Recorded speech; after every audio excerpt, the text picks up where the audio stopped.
ప్రియ స్నేహితులారా, సమాజంలోని మనుషులు రకరకాల వాటి కొరకు పరుగులు తీస్తున్నారు. ఆనాడు అపోస్తుడైన పౌలు గారు తన చివరి దశలో మాట్లాడుతూ నా పరుగు కడముట్టించితిని అంటున్నారు. అంటే క్రైస్తవులుగా మన పరుగు పరలోకానికే కావాలి అనే ఆలోచనతో మైండ్ రన్ టు హెవెన్ అనే నినాదమే మా ఈ ఛానల్ ఉద్దేశం. God bless you. పరిశుద్ధులైన తండ్రి, ఈ విధంగా మరొకసారి మీ సన్నిధిలో కనబడటానికి మాకు అనుగ్రహించిన అద్భుతమైన అవకాశం బట్టి, గొప్పదైన మీ కృపను బట్టి మరింత కృతజ్ఞత చేస్తున్నాను తండ్రి. మేము నమ్మకం రోజు రోజుకునైనా మరింత పరిపూర్ణతను సంతరించుకుంటూ అనేకులకు ఆశీర్వాదకరంగా దీవెనకరంగా మీ ప్రేమను వరదలడానికి మీ పరిశుద్ధాత్మ సేవ మాకు అందించుకున్నట్టుకున్నాం ప్రభావ. ఈరోజు మరో ఆత్మఫలం గురించి నేర్చుకుని ఆశపడుతుంది అయినా ఈ పరిశుద్ధాత్మ సేవ మాకు అందించమని, మీరే మాతో మాట్లాడమని, సమోచితమైన జ్ఞానంతో మమ్మల్ని నింపి నడిపించుకునేటువంటి ప్రాధాన్యపడుతూ మీ సహాయాన్ని అర్థిస్తూ త్వరగా నేను రక్షకుడునైనా క్రీస్తేశ్వర శాసనం గౌతమైన నామములో ఈ ప్రార్థన మనలో అడుగుకొని పరలోకపు తండ్రి, ఆమేన్. ముఖ్యంగా ఎంత గొప్పదైన అద్భుతమైన అవకాశం కల్పించిన దేవునామం మేము కలుగును గాక, ఆమేన్. అయితే ఈరోజు 5వ ఆత్మఫలంగా మంచితనం.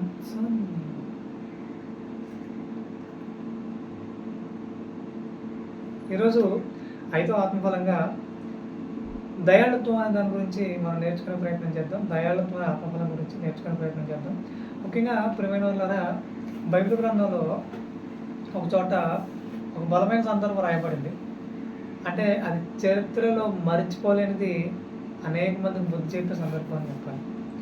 ఏంటి ఆ సందర్భం అంటే, యేసుక్రీస్తు వారు ఒక్కొక్క సమయంలో ఆకలిగా ఉంటారు. ఆ ఆకలిని ఒక చెట్టు దగ్గరికి వెళ్తాడు. వెళ్ళి మొత్తం చెట్టు అంతా వెతుకుతారు. ఆయన వెతికిన తర్వాత ఆయనకి ఎలాంటి ఫలాలు అక్కడ కనబడవు. అదే అంజూరపు చెట్టు. సో ఆకులు మాత్రమే ఉన్నాయి, ఎలాంటి ఫలాలు అక్కడ ఆయన కనబడట్లేదు. అలా ఆయన దాన్ని చూసి ఆగ్రహించి ఆయన అంటున్నారు, నువ్వు శపింపబడదు కాక ఇంకెప్పటికీ ఫలింప పొందువు కాక అన్నట్టు ఆయన శపించడం జరుగుతుంది. అంటే మనకు విషయం అర్థం కావాలి, సంఘంలో కొనసాగుతున్న వారు ఎవరైతే ఉన్నారో వాళ్ళ హృదయాలు ఫలించే విధంగా ఉండాలి. అలా ఫలించకుండా కేవలం ఆకులు మాత్రమే అనగా ఆచారాలు మాత్రమే పరిమితమై ఉండుంటే కనుక దేవుడు మిమ్మల్ని కూడా శపిస్తాడని ఇకనైనా తెలుసుకునే ప్రయత్నం చేయండి. ఇకనైనా ఆత్మీయంగా వాక్యంతో నింపబడుతూ ఆత్మఫలాలను ఫలించే పదంగా మీరందరూ కొనసాగాలని తెలియజేస్తున్నాను. అయితే బైబిల్ గ్రంథంలో ఒక మాట బలంగా రాయబడిన మాట మరొకటి ఏంటంటే, హెబ్రీయుల రాసిన పత్రిక 6వ అధ్యాయము 7వ వచనంలో ఆయన అంటున్నారు. హెబ్రీయుల రాసిన పత్రిక 6వ అధ్యాయము 7వ వచనంలో పౌలు గారు అంటున్నారు, ఎట్లనగా భూమి తన మీద తరచుగా కురి వర్షంలో త్రాగి ఎవరి కొరకు వ్యవసాయం చేయబడునో వారికి అనుకూలమైన పైరులను ఫలించు దేవుని ఆశీర్వచనము పొందును అంటుంది. ముఖ్యంగా మన విషయం అర్థం కావాలి. ఎట్లనగా భూమి తన మీద తరచుగా కురి వర్షమును త్రాగి అంటుంది. భూమి అంట తన మీద తరచుగా కురి వర్షమును త్రాగుతుందట. ఈరోజు సంఘంలో ఉన్న వాళ్ళు కూడా తరచుగా వారి మీదకి వాక్యం కురిపడుతుంది తాగేస్తున్నారు. సంఘంలో ఉన్న క్రైస్తవులు తరచుగా వారి మీద వాక్యం కురిపడుతుంది. ప్రతి వారం కూడా, ప్రతి ఆదివారం, ప్రతి శుక్రవారం ఎవరైతే వాక్యం వింటున్నారో, అలా కాకుండా ప్రతిరోజు యూట్యూబ్ ద్వారా కూడా చాలామంది వాక్యం వింటున్నారు. అలా నిత్యము వారి మీద వాక్యం అని వర్షం కురుస్తుంది. వాళ్ళు అట్లా తాగిస్తున్నారట. తాగేసి ఎవరి కొరకు ఫలిస్తున్నారే అంటే, ఇంత తాగేసి సాతాను కోసం ఫలించే వాళ్ళు ఎక్కువైపోయారు. ఇంతగా వాక్యం గురిపడుతుందంటే ఏ విధంగా ఫలించాలి? వాక్యానుసారంగా ఫలించాలి. వాక్య సంబంధాన్ని ఆలోచనతో నింపబడాలి. అది మానేశారు. ఎలా ఫలిస్తున్నారే అంటే, గచ్చతీగలు ముండ్ల తుప్పలు అన్నట్టుగా మారిపోయారు. ఏ రైతు పొలంలో కూడా ముండ్ల తీగలు, గచ్చి పొదలు ఫలించడం వల్ల, లేదంటే అవి మొలవడం వల్ల ఏ రైతు సంతోషించడు, ఏ రైతు కూడా ఆనందించడు, బాధపడతాడు. అరే ఇవేంటి ఇక్కడ మొలుతున్నాయి అని వెంటనే వాటిని కొట్టేసి మంటలు వేసేస్తాడు. అంటే ఏ రైతుకి ఇష్టం లేనివేంటి? ముండ్ల తీగలు, గచ్చి పొదలు అంటున్నాడు. సో ఈ రోజున తరచుగా కురిపడు వర్షాన్ని త్రాగేసి, అనగా వాక్యాన్ని త్రాగేసి దేవుని కోసం ఫలించడం మానేసి సాతాను కోసం ఫలించడం మొదలెడితే నిజంగా దేవుడు ఎంత బాధపడతాడు, ఎంత ఆగ్రహిస్తాడు అనేది మీకు అర్థం కావాలి. ఇక రెండోదిగా, తరచుగా కురి వర్షమును త్రాగి ఏం చేస్తుందంట, ఎవరి కొరకు వ్యవసాయం చేయబడినో వారికి అనుకూలమైన పైరులను అంటున్నాడు. అనుకూలమైన పైరులను అంటున్నాడు. ఈ రోజున దేవునికి అనుకూలంగా ఉండే జీవితాలు ఎక్కడన్నా ఉన్నాయా అంటే అవి కనపడట్లేదు. మరి ఎవరికి అనుకూలంగా ఉన్నారు వీళ్ళు అంటే సాతానికి అనుకూలంగా ఉన్నారు, అపవాదికి అనుకూలంగా ఉన్నారు, అపవాదికి కుమారులుగా కొనసాగుతున్నారు. ఎంత బాధాకరం, ఎంత ఆవేదనకరమైన పరిస్థితి. అంటే దేవుని వ్యవసాయంలో దేవుని పెట్టుబడిని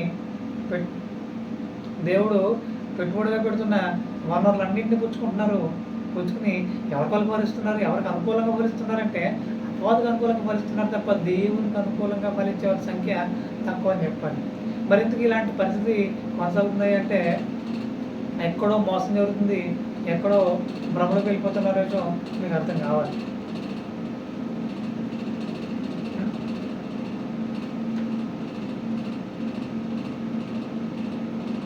ఎప్పుడైతే మనం దేవునికి అనుకూలంగా ఫలిస్తామో దేవుని ఆశీర్వచనాన్ని మనం పొందుకుంటాం.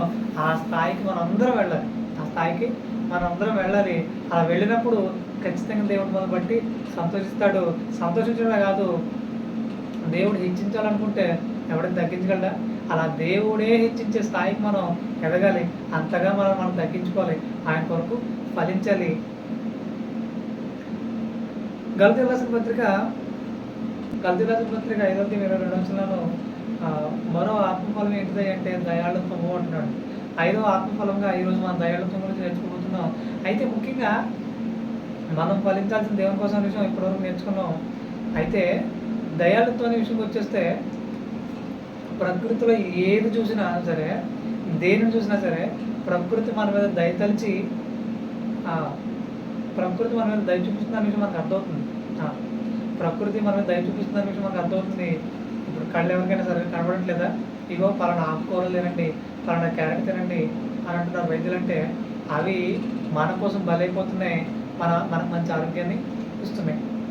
అలాగే ఇక ఎన్నో వనమూలికలు కానీ ఇక రకరకాల ఆయుర్వేద వైద్యంలో వాడబడుతున్నాయంటే ప్రకృతిలో చాలా మట్టుకు మొక్కలు మన కోసం బలైపోతున్నాయి, అవి మెడిసిన్గా మారిపోతున్నాయి, మనం వైద్యం చేస్తున్నాయి.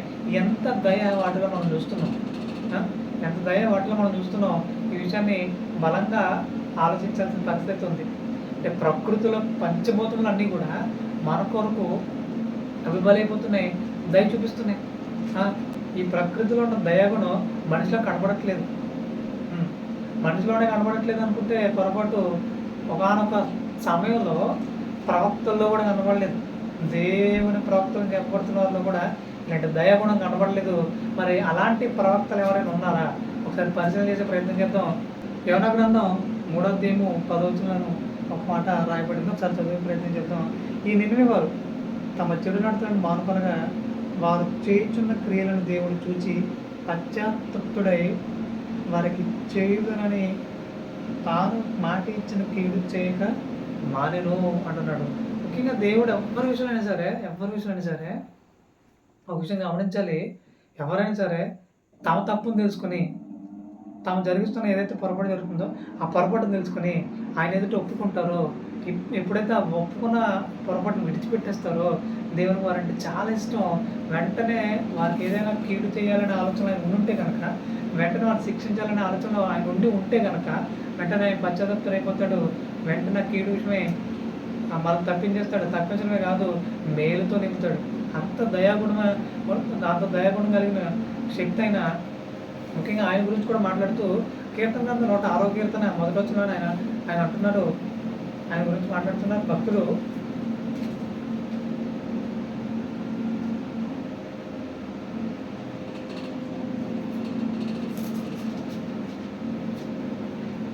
కీర్తన గ్రంథం 106వ కీర్తన మొదటి వచనం.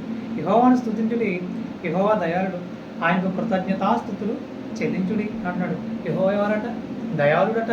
మరి అంత దయగలిగిన మహాశక్తి దేవుడు ఏమంటున్నాడు? ఇదిగో ఎప్పుడైతే వారు మారుమనసు పొందారో నినివే వారు, ఎప్పుడైతే వారు తప్పును తెలుసుకున్నారో దేవుడు వెంటనే వారి పట్ల దయ చూపించడమే కాదు, వారికి చేస్తానని చెప్పిన కీడు కూడా చేయడం మానేసాడట. ఇదంతా పరిశీలించిన వ్యక్తి యోనా గారు. యోనా గారు అంటున్నారు, ఏమంటున్నాడు? ఒకసారి చదివే ప్రయత్నం చేద్దాం. ఏమంటున్నాడు? యోనా గ్రంథం 4:1 నుంచి యోనా దీన్ని చూచి బహు దుఃఖాక్రాంతుడై కోపగించుకొని, యెహోవా నేను నా దేశమందుండగా ఇట్లా జరుగునని నేను అనుకుంటుని కదా. అందువల్లనే నీవు కటాక్షమును, జాలియును, బహు శాంతమును, అత్యంత కృపయుగా దేవుడై ఉండి పశ్చాత్తాపడి కీడు చేయక మానదు అని నేను తెలుసుకుని దానికి ముందుగానే తార్షీషునకు పారిపోతుంది కదా అంటున్నాడు. అంటే వీళ్ళ పట్ల దేవుడు దయ చూపడం యోనా గారికి ఇష్టం లేదు.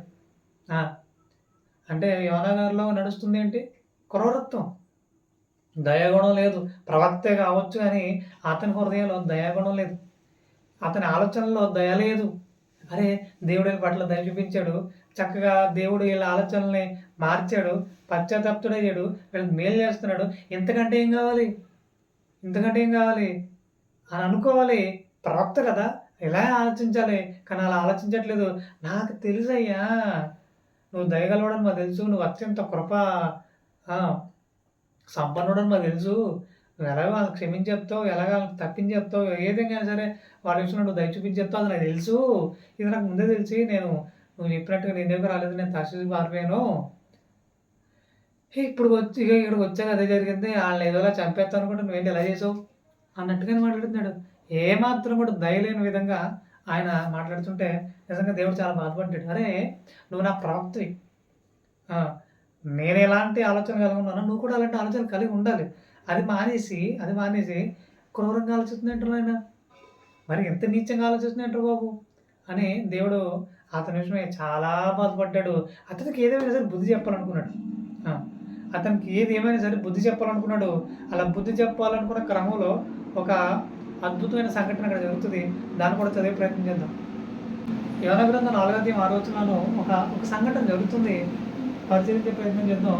ఆ దేవుడైన యెహోవా సొర చెట్టు ఒకటి ఏర్పరిచి అతనికి కలిగిన శ్రమ పోగొట్టుటకై అది పెరిగి యోనాకు యోనా తలకు పైగా నేను వచ్చినట్లు చేశాను అంటున్నాడు.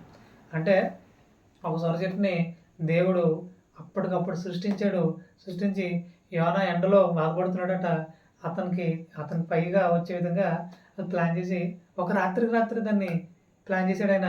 సో చెట్టును బట్టి యోనా చాలా సంతోషపడిపోతాడు. సో రైట్, ఇలా సంతోషపడుతున్న క్రమంలో ఒక ప్రశ్న ఆయన సంధించాలనుకున్నాడు. సంధించే ముందు ఒక కార్యం జరిగించాడు. ఎంతైతే చెట్టు ఎదిగిందో, ఎంతైతే అతను నీడిచ్చిందో, నిజంగా చెట్టు కూడా దయ చూపిస్తుంది. ఈ దయనే మాత్రం కూడా ఆయన గ్రహించట్లేదు, సంతోషిస్తున్నాడు. చాలు అనుకున్నాడు, నా మట్టుకు నేను సేఫ్ అనుకుంటున్నాడు ఏంటో మరి. ఇలా ఒక ఇంత క్రూరమైన మైండ్ సెట్తో ఆయన కొనసాగుతున్న పరిస్థితి. దేవుడు అతని పట్ల దయ చూపించి ఒక చెట్టు నాటించాడనే ఆలోచన కూడా లేదు అతనికి. వెంటనే దేవుడు ఆ చెట్టుని తీసేసాడు. ఇలా తీసేయగానే చాలా కోపంతో మండిపోతున్నాడు. ఈ కోపానికంటే ముందు మరో కోపం జరిగింది. ఆ కోపాన్ని ఒకసారి పరిశీలన చేసి ఈ కోపం దగ్గరికి వద్దాం. ఏది న్యాయమో మీరే చెప్పండి. 4వ అధ్యాయము 3వ వచనం ఆయన అంటున్నాడు, అంటే ఇలా వాళ్ళని ఏదేమైనా సరే చంపేస్తావు, ఏదేమైనా సరే వాళ్ళని శిక్షించేస్తాను, నేను వస్తే నువ్వేంటి ఇలా క్షమించేసావు, నాకు తెలుసు, నాకు ముందు నుంచి ఇదే తెలుసు అని ఆయన మాట్లాడుతూ 3వ వచనం ఆయన అంటున్నాడు. అందుకు యెహోవా 3వ వచనం, నేను ఇంక బ్రతుకుట కంటే చచ్చుట మేలు, యెహోవా నన్ను ఇక బ్రతకనీక చంపమని యెహోవాకు మనవి చేశాను. ఎంత నీచమైన గుణం కలిగి ఉన్నాడు ఈయన. అంటే నేను చావడం బెటరు, అంటే ఏళ్ళు బతికితే నేను చచ్చిపోతాను అంటున్నాడు. అంటే నాకు దక్కనిది ఎవరికి దక్కకూడదని ఆయన ఎవరో చెప్పినట్టు. ఇది సాతాన్ డైలాగ్, ఇది ఎవడో చెప్తున్నట్టు. వాడు ఫస్ట్ నుంచి అదే కాన్సెప్ట్లో ఉన్నాడు. అది అర్థం చెప్తున్నాడు. ఇంకా వాళ్ళు బతికినప్పుడు నేను ఎందుకు బతుకుతాం, నేను చచ్చిపోతాను అంటున్నాడు. నాయన, వాళ్ళని బ్రతికిస్తే వాళ్ళకే కీడు చేయకుండా మేలు చేస్తే నువ్వు చచ్చిపోవడం ఎందుకు? ఇలాంటి క్రూయల్ మైండ్ సెట్ ఏంటి? ఇలాంటి వాళ్ళు ఈరోజు సంఘంలో బాగా మంది ఉన్నారండి. ఎదుటోడికి మేలు జరిగిందా, అమ్మో కళ్ళు గుట్టెత్తే వీళ్ళకి. ఎదుటోడికి మేలు జరగకూడదు, ఎదుటోళ్ళు బాగుండకూడదు, రకరకాల ఆలోచనలతో నింపబడిపోతున్నారు, క్రూరత్వంతో నిండిపోతున్నారు. అసలు సంఘంలోకి వచ్చింది ఎదుటివాని మేలు వార్చలేని గుణంతో నింపబడ్డానుక ఏంటి? ఈరోజున సేవకులు అదే బోధిస్తున్నారు ఏంటి? సేవకుల్లో కూడా తారతమ్యం చూపిస్తున్నారు. డబ్బులు ఇచ్చేవారికి ఎక్కువ ప్రార్థన అంట, డబ్బులు ఇవ్వడానికి తక్కువ ప్రార్థన అంట. ఎవరైతే ఎక్కువ డబ్బులు ఇస్తున్నారో వాళ్ళ మీదే దయ చూపిస్తారంట. ఏందయ్య అంటే వీళ్ళ దయ వాళ్ళకి కావాలా? దేవుని దయ యుద్ధం మధ్యలో అంటే మనకు విషయం అర్థం కావాలి. డబ్బు ఇచ్చేవారిని ఒకలాగా, డబ్బు ఇవ్వనివారిని ఒకలాగా చూస్తున్నారు. వీళ్ళు అసలు సేవకులే కాదని చెప్పాలి. ఇలాంటి నీచమైన కూడా ఎవరిలైతే కొనసాగుతుందో వాళ్ళని అసలు దేవుడు సేవకులు కాదంటున్నాడు. వాళ్ళు ఒక నీచమైన సాతాను సంబంధులు అంటున్నాడు. సేవక గణమ ఇదొకసారి గుర్తుపెట్టుకోండి. ఎవరినైనా సరే సంఘంలో దేవుని కుమారులుగానే చూడండి. దేవుని కుమార్తెలుగానే పరిగణించండి. అలానే వారిని ప్రేమించండి. అలాగే వారి కోసం ప్రార్థన చేయండి తప్ప డబ్బులు ఇచ్చేవారిని ఒకలాగా, డబ్బులు ఇవ్వనివారిని ఒకలాగా అందరూ ఇవ్వగలుగుతారా? అందరూ ధనవంతులా? సంపన్నత కలిగిన వ్యక్తులా? ఆ! మతి లేకుండా ప్రవర్తించకండి. అందరూ దేవుని కుమారులు. అందరిని ఒకే విధంగా ప్రేమించండి. అందరిని ఒకే విధంగా ప్రేమించి వాళ్ళ హృదయం సత్య నింపే ప్రయత్నం చేయండి. ముఖ్యంగా సేవకుల్లో దయా అనే గుణం ఉంటే గనక వాళ్ళు ముందు కష్టపడతారు. వాక్యం దగ్గర కూర్చొని నిరంతరం ఆ వాక్యంతో నింపబడుతూ సత్యం ఏది, అసత్యం ఏది, జ్ఞానం ఏది, అజ్ఞానం ఏది, వీటన్నిటిని పరిశీలించుకుంటూ తన పిల్లల్లో ఎలాంటి సత్యాన్ని నింపాలి, ఎలాంటి ఆలోచనతో ఈ సత్యాన్ని ముందుకు తీసుకెళ్ళాలి, ఈ విధంగా ఆలోచిస్తారు. ఇవేమీ లేవండి. ఈరోజు సేవకుల్లో ఇలాంటి ఆలోచనలే లేవు. ఎలా సంపాదించుకుందామా, ఎలా కోట్లు కట్టుకుందాం అనే ఆలోచనలో బయలుదేరారు. అలానే కొనసాగుతున్నారు.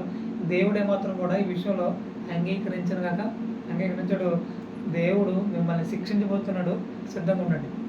ఇదే ఆలోచన దాన్ని కొనసాగితే కనుక ఖచ్చితంగా దేవుడు మిమ్మల్ని శిక్షిస్తాడు. సేవకులు అంటే దేవుడికి ఎక్కువేం కాదు. ముఖ్యంగా యాకోబు పత్రికలో 3వ అధ్యాయంలో మొదటి వచనంలో ఆయన అంటాడు, బోధకులమైన మనము మరి కఠినమైన తీర్పు పొందుదామని అంటాడు. అంటే బోధించే మనం మరింత జాగ్రత్తగా ఉండాలి. తన పిల్లలకి మంచి ఆహారాన్ని ఇవ్వాలి. ఇలా చెత్తను పెడితే విసర్జింపబడిన వారికి మీరుంటే ఇంకా అది దేవుని పిల్లల్ని పాడు చేసినట్టు అవుతుంది కదా. సో ఈ విషయాన్ని మీరు మైండ్లో పెట్టుకోవాలి. ఇక మీద మీరు బోధించే విధానం ఎలా ఉండాలి? తన పిల్లలకి మంచి ఆహారాన్ని అందించే విధంగా ఉండాలి. మీరు మొదట దయతో నింపబడాలి. అట్ ద సేమ్ టైం దేవుని పిల్లలు కూడా దయతో నింపాలి. ఈరోజు సేవకులు ఇలాంటి కుట్రలతో ఉన్నారంటే మరి కింద విశ్వాసులు ఎలా ఉంటారు? ఎదుటివాని మేలు మార్చలేని వానిగా వీళ్ళుంటే వాళ్ళు దేవుని సంబంధులు అవుతారా? అలా తయారవుతున్నారంటే సేవకాన్ని నీది కదా బాధ్యత. కాబట్టి ముఖ్యంగా సేవకు సరిదిద్దుకోవాలి. దాని కింద విశ్వాసులు ఎవరైతే ఉన్నారో, ఈ వాక్యాన్ని వింటున్నారో, మీరు కూడా దయతో నింపబడాలి. అలా దయ ఎప్పుడైతే కోల్పోతారో ఖచ్చితంగా మీరు సాతాను సంబంధులని దేవుడు పరిగణిస్తున్నాడు. మీరు నా సంబంధులు కాదు అంటున్నాడు. సో ఈ విషయాన్ని గమనించాలి. ఈ యోహాను గారు కూడా ప్రవక్త అయి ఉండొచ్చు, కానీ అతని హృదయంలో దయలేక వాళ్ళు ఎప్పుడైతే బ్రతికేశారో, ఎప్పుడైతే వాళ్ళు దయ పొందుకున్నారో, దేవుని యొక్క అనుగ్రహం వాళ్ళ మీదకి వెళ్ళిందో చూడలేకపోతున్నాడు. నేను చావడం బెటర్ అంటున్నాడు, నేను చచ్చిపోతాను అంటున్నాడు. ఎంత నీచమైన గుణం ఇది! ఎంత నీచమైన గుణం! ఇక ఆయన మాట్లాడుతూ దేవుడు ప్రశ్నిస్తాడు ఏమని, అందుకు యెహోవా నీవు కోపించడం న్యాయమా అని అడిగాను. ఇంకా ఆయన ఏమీ సమాధానం చెప్పలా. నువ్వు కోపిస్తున్నావు కదా, అసలు ఏంది పిచ్చోళ్ళ ప్రవర్తిస్తున్నావు, నువ్వు అసలు కోపపడడం అనేది న్యాయంగా కనబడుతుందా నీకు అని అడిగాడు. ఆయన అక్కడ ఏం మాట్లాడలేదు. ఇక రెండవ కోపం దగ్గరికి వచ్చేస్తే, ఇప్పుడు సొర చెట్టు మొలిచిన తర్వాత అది నెక్స్ట్ డేకే మంచి ఎండ కాస్తున్న టైంలో ఒక పురుగు వచ్చి తినేసిన వెంటనే ఆ చెట్టు క్లోజ్ అయిపోతుంది. వెంటనే కోపం వచ్చేసి మాట్లాడుతున్నాడు, చాలా కోపంతో మాట్లాడుతున్నాడు. అక్కడ కూడా ఇదే ప్రశ్న అడుగుతాడు. అలా ప్రశ్న అడిగినప్పుడు ఈయన ఎంత బలంగా సమాధానం చెప్పాడంటే ఒకసారి చూసే ప్రయత్నం చేద్దాం.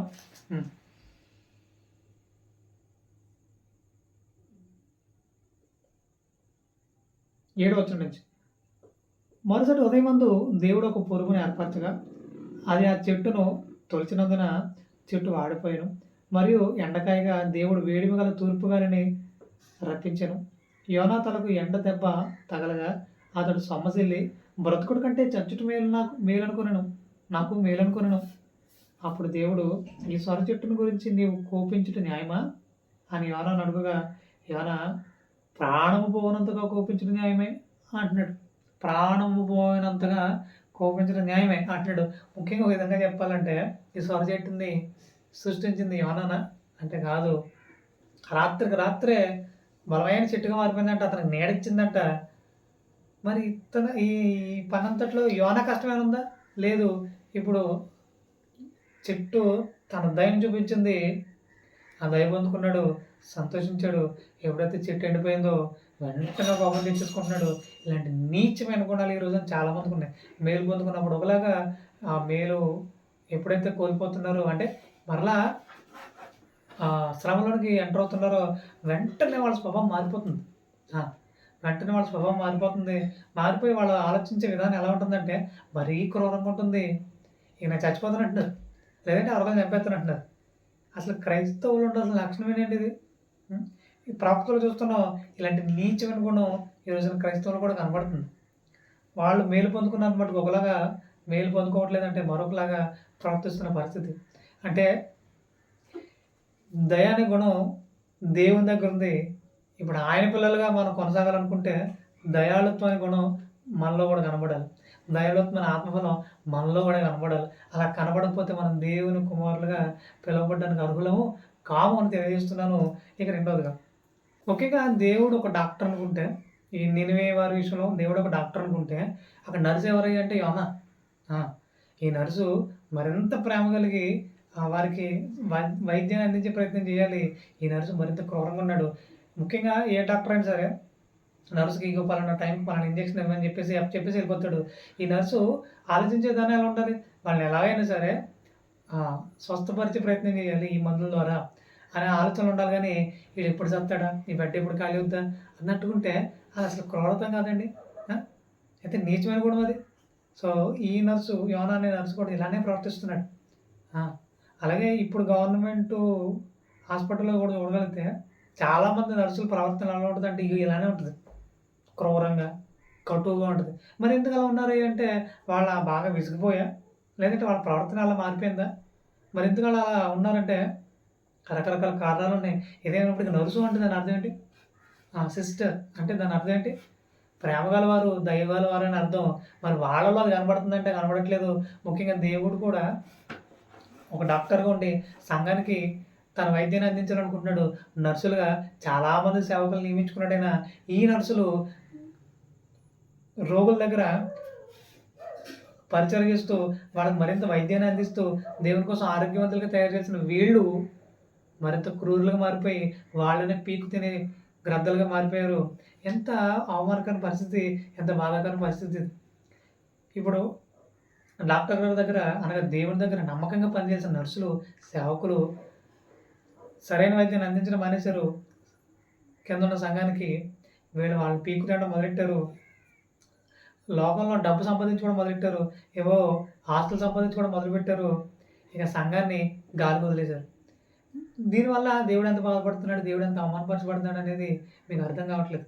కాబట్టి ఇక నుంచైనా దేవుని పనికి న్యాయం జరిగించే ప్రయత్నం చేయండి. దేవుని పనిలో నమ్మకంగా అడుగువేసే ప్రయత్నం చేయండి. ముఖ్యంగా చాలామంది నమ్మకంగా దేవుని పనిలో కొనసాగుతున్నారు. వారిని బట్టి దేవుని నామమున మహిమకరమును గాక. కానీ చాలామంది ఇలా అవమానకరంగా ప్రవర్తిస్తున్నారు. దేవుణ్ణి మరింత బాధపెట్టే ప్రయత్నం చేస్తున్నారు. అదేమాత్రం కూడా ఆమోదయోగ్యమైన పని కాదని, ఇకనైనా దేవుని కోసం నమ్మకంగా అడుగులేసే ప్రయత్నం చేస్తారని నేను తెలియజేస్తున్నాను. ఇది రెండవదిగా. సామెతల గ్రంథం 22వ అధ్యాయము 9వ వచనంలో ఆయన మాట్లాడుతున్నారు. ఏమనంటే, దయాదృష్టి గలవాడు తన ఆహారంలో కొంత దరిద్రునికిచ్చును అంటున్నాడు. ఏంటంట? తన ఆహారంలో కొంత దరిద్రునికిచ్చును అంటున్నాడు. మరి ఈ రోజున అనేకుల ఆకలి తీర్చే విధంగా ఎంతమంది ముందుకు కొనసాగుతున్నారు.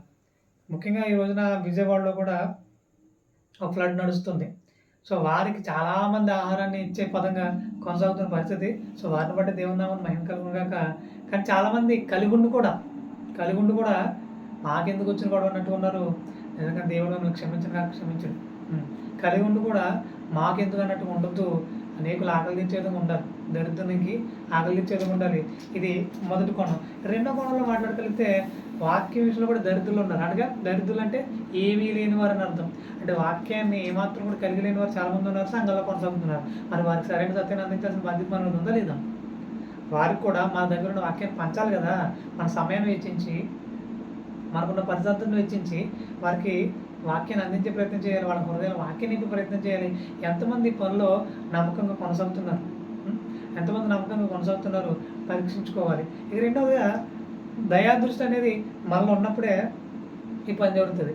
ఎప్పుడైతే దయాదృష్టి అనేది మనలో లేదో ఎప్పటికీ దేవుని పని మనం జరిగించలేము. మనమే మేలు చేసుకోలేము. ఈ విషయాన్ని జ్ఞాపకం చేస్తున్నాను. అదే మాటను క్రోడీకరిస్తూ యేసుక్రీస్తు వారు కూడా మాట్లాడుతున్నారు. ఏమనంటే లోకాసువార్త 14:13 ఆయన అంటున్నారు, అయితే నీవు విందు చేయనప్పుడు బేదలను, అంగహీనులను, కుంటివాండ్రను, గుడ్డివాండ్రను పిలువుము. అంటే మొట్టమొదటిగా నీకెవరైతే తిరిగి మేలు చేయలేరో వారి పట్ల నువ్వు దయ చూపించు అంటున్నాడు. ఆ! వారి పట్ల నువ్వు దయ చూపించు. వారి హృదయాల్లో సత్యం నింపే ప్రయత్నం చేయి. ముఖ్యంగా వాళ్ళ ఆకలి తీర్చు. ఆ! వారి ఆకలి తీర్చు. వారిని సమృద్ధిగా దేవుని ఆలోచనతో నింపే ప్రయత్నం చేయి అంటున్నాడు. ఆ! ముఖ్యంగా ఇదే కోణంలో పరలోకానికి 6 అర్హతలని గత వీడియోస్‌లో మీకు కనబడుతుంది. మన ఛానెల్‌లో చూడగలిగితే అక్కడ పరలోకానికి 6 అర్హతలని ఆకలిగొంటిని నాకు ఆకలి తీర్చారు మీరు, దప్పికొంటిని మీరు నాకు దప్పిక తీర్చారు. ఇలా 6 సంఘటనలు 6 వీడియోల్లో మాట్లాడడం జరిగింది. వీలైతే వాటిని కూడా వినే ప్రయత్నం చేయండి. ఆ సందర్భం ఏంటిదంటే దేవుడు ఆకలిగొన్నాడట, నీతిమంతులు ఆకలి తీర్చారంట. ఆయన ఆకలిగొనడం ఏంటి? వీళ్ళు ఆకలి తీర్చడం ఏంటి? సో అసలు అక్కడ జరిగింది ఏంటి? ఆ సందర్భం అంతటిని అద్భుతంగా వివరించడం జరిగింది దేవుని మహాకృపను బట్టి. ఖచ్చితంగా మీకు వీలైతే ఆ వీడియోస్ కూడా వినే ప్రయత్నించండి.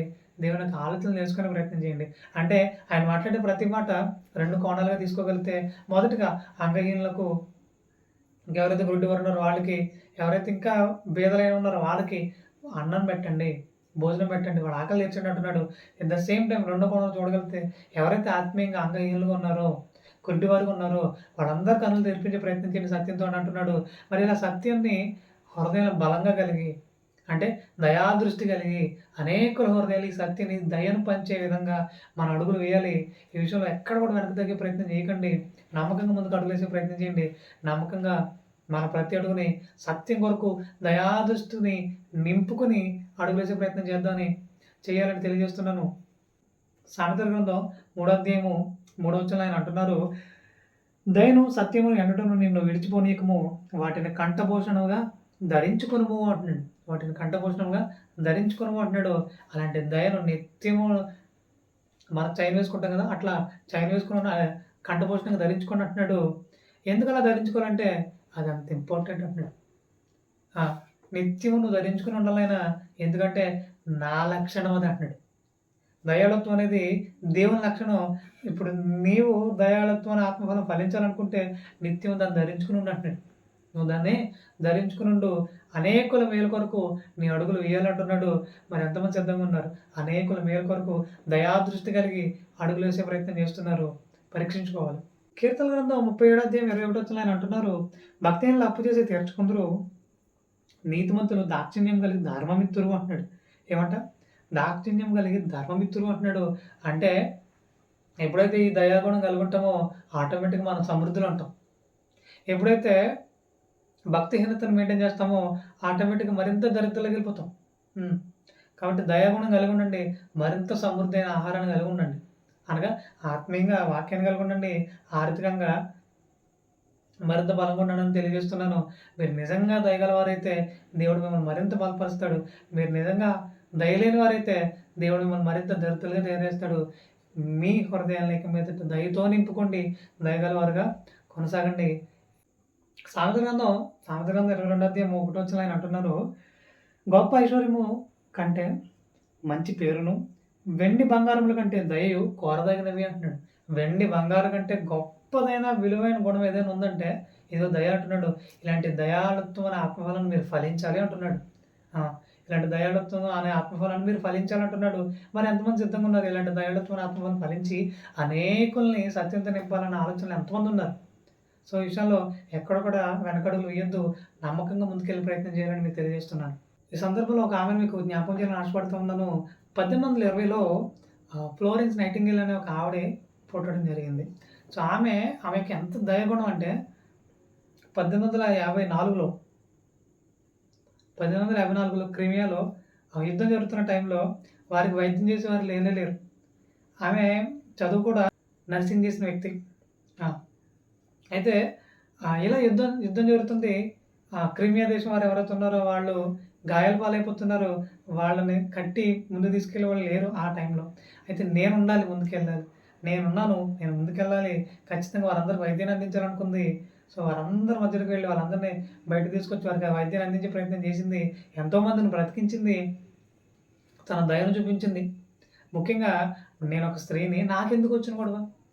ఎవరైనా చూసుకుంటారులే అనే ఆలోచన నాకు లేదు. నేను స్త్రీనైనప్పటికీ ముందుకు వెళ్ళాలి, అనేక మందిని కాపాడాలనే ఆలోచన ఉంది. అలాగే ఎంతోమంది రోగాలతో ఉన్న వారికి తన సేవను అందించాలనుకుంది, తన దయను చూపించాలనుకుంది. వారికి సేవ చేస్తూనే చాలా కాలం కొనసాగుతూనే వారైతే ఏదైతే రోగంలో కొనసాగుతున్నారో, ఆ రోగాన్ని ఈమెకి కూడా అంటుకోవడం, ఆ రోగంతో ఈమె చనిపోవడం కూడా జరిగింది. 1910లో మే మే 12వ తారీఖున ఆమె చనిపోవడం కూడా జరిగింది. సో, ఇంత తన జీవితాంతం కూడా దయను కురిపించే విషయంలోనే, దయను చూపించే విషయంలోనే తన జీవితాన్ని ఖర్చు పెట్టేసింది. ఆ! తన జీవితాన్ని దయతో నింపేసుకుంది. దయను చూపిస్తూనే తన జీవితాన్ని ముగించుకుంది. ఎంత గొప్ప దయాగుణం ఆమెలో మనం చూస్తా ఉన్నాం. ఆ! అంటే దయ ఆమెకు అంత బాగా అర్థమైతే ఈ విషయాలన్నీ ఆమెకు అందించే ప్రయత్నం చేస్తది. బైబిల్ గ్రంథంలో ఉన్న దయాగుణం ఆమెకు అర్థమైంది కాబట్టే దయను బలంగా చూపించగలిగింది. తనే ఒక దయగా మారిపోయింది. సో, ఆమెను ఈ భారతదేశ ప్రభుత్వం గుర్తించి ఉత్తమ నర్సులకు నైటింగేల్ అవార్డుని ఆహ్, నైటింగేల్ అవార్డుతో సత్కరించాలి అని అనుకున్నారు. సో, ఎక్కడ ఉత్తమ నర్సులు కనపడినా సరే, వారు ఉత్తమ నర్సులుగా వాళ్ళు పిలువబడితే గనక నైటింగేల్ అవార్డు వారికి అందించే ప్రయత్నం చేస్తున్నారు. గతంలో కూడా తెలంగాణలో ఒక ఆమెకు ఈ నైటింగేల్ అవార్డుని అందించడం జరిగింది. ఇక రెండోదిగా మే 12వ తారీఖున అంతర్జాతీయ నర్సుల దినోత్సవాన్ని ఒకటి ప్రకటించడం కూడా జరిగింది. అంటే ఎంత దయాగుణం ఆమెలో కనబడింది. ప్రపంచానికి దయనందించింది. ప్రపంచానికి తన దయనందించింది. దయగా మారిపోయింది. చనిపోయింది. అలాంటి దయాగుణం మనం కూడా కలిగుండాలి. ఆమె విన్న వాక్యాన్ని చిన్నగా తీసుకొని ఒక చిన్న వాక్యాన్ని తీసుకుంది. తన జీవితం అంతా దయను చూపించింది. మనం ఎన్నో వాక్యాలు వింటున్నాం. మరి మనం ఎంత దయను చూపించాలి? ఎంత దయాళుత్వం అనే ఫలాన్ని ఫలించాలి. ఎంతగా దయాళుత్వం అనే ఫలాన్ని ఫలించాలి. సో, ఈ విషయంలో చాలామంది తప్పుడు అడుగులు వేస్తున్నారు. ఇక మీదటైనా సరిదిద్దుకునే ప్రయత్నం జరగాలి. ఇక మీదటైనా సరిదిద్దుకుంటూ అనేకుల కొరకు దయగా మారిపోవాలి. పానార్పణంగా పోయబడాలి. అలాంటి స్థాయికి దేవుడు మిమ్మల్ని నడిపించాలని కోరుకుంటున్నాను. ఇక చివరిగా కీర్తన గ్రంథం 37వ అధ్యాయం 25వ వచనంలో ఆయన అంటున్నారు, దావీదు గారు, నేను చిన్నవాడనైంటిని, ఇప్పుడు ముసలివాడనై ఉన్నాను. అంటే చిన్నప్పటి నుంచి చూస్తున్నాను, ఇప్పుడు ముసలివాడు అయిపోను. ఏం చూస్తున్నానంటే, ఆయనను నీతిమంతులు విడుబడుట గాని, వారి సంతానం భిక్షమెత్తుట గాని నేను చూచి ఉండలేదు. దీనివల్ల వారు దయాళురై అప్పిచ్చుచుందురు, వారి సంతానపు వారు ఆశీర్వదింపబడుదురు అని అంటున్నాడు. అంటే నీతిమంతులు ఎక్కడున్నా దయతో నిండుకొని ఉంటారు అంటున్నాడు. వారు ఎప్పుడు అప్పిచ్చేవారుగా ఉంటారు తప్ప అప్పు పుచ్చుకునేవారుగా ఉండరు అంటున్నాడు. మనకు విషయం అర్థం కావాలి. మనం ఎప్పుడైతే దయతో నింపబడతామో దేవుడు మనల్ని నీతిమంతులుగా తీర్చిదిద్దుతున్నాడు. మనం ఎప్పుడైతే దయతో నింపబడుతున్నామో దేవుడు మనల్ని నీతిమంతులుగా తీర్చిదిద్దుతున్నాడు. అదే విధంగా మనం ముందుకు తీసుకెళ్ళాలని అనుకుంటున్నాడు. మరి ఎందుకు మీ హృదయాల్లో దయ కనబడట్లేదు? ఈరోజు చాలామంది హృదయాల్లో దయ కనబడట్లేదు అంటే దాని అర్థం ఏంటి అని అంటే, మీరు వాక్యాన్ని వినట్లేదు, వాక్యాన్ని చదవట్లేదు, ప్రార్థన జీవితం కలిగి లేరు అనే విషయం మనకు అర్థమవుతుంది. మీరు ఎప్పుడైతే ఈ 3 ఖచ్చితంగా కలిగి ఉంటారో ఆటోమేటిక్గా దయ మీలోనికి వచ్చేస్తుంది. మీరు దయాళులై మారిపోతారు. దేవునితో నమ్మకంగా కొనసాగుతారు. ఎప్పుడైతే ఈ 3 జరగట్లేదో ఆటోమేటిక్గా దేవునికి విరోధులైపోతారు, అనీతిమంతులుగా తయారవుతారు, దేవునికి అయిష్టులుగా మీరు మారిపోతారు. ఖచ్చితంగా ప్రతిరోజు వాక్యాన్ని వినే ప్రయత్నం చేయండి, వాక్యాన్ని చదివే ప్రయత్నం చేయండి. అలాగే ప్రార్థన జీవితం కలిగి ఉండండి. ఖచ్చితంగా ఈ దయాళుత్వమైన ఆత్మఫలంలో మరింత అభివృద్ధి పొందుతారు. ఈ ఫలాన్ని అనేకులు ఆకలి తీర్చే విధంగా మీరు దయ చూపించగలుగుతారు. అలాంటి గొప్పదైన శ్రేష్టమైన కృపను దేవుడు మీకు అనుగ్రహించలాగా ప్రార్థన చేద్దాం. పరిశుద్ధులైన తండ్రి, ఇంత గొప్పదైన అవకాశం కల్పించి దయాళుత్వమైన ఆత్మఫలం గురించి ఎన్నో అద్భుతమైన సంగతులు నేర్పిస్తూ వచ్చారు ప్రభు. నేను అవును ఇంకలుగా రోజు మరింత బలమైన ఆలోచన కట్టుబడుతున్నాను.